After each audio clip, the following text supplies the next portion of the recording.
As the name suggests, a new unseen data point will be classified according to where it falls with respect to the decision boundary. Let's take this arbitrary example of trying to classify animals by their weight and the length of their nose.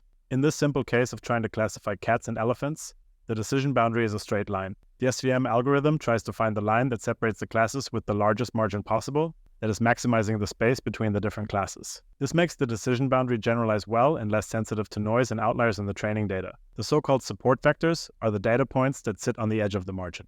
Knowing the support vectors is enough to classify new data points, which often makes the algorithm very memory efficient. One of the benefits of SVM is that it is very powerful in high dimensions. That is, if the number of features is large compared to the size of the data.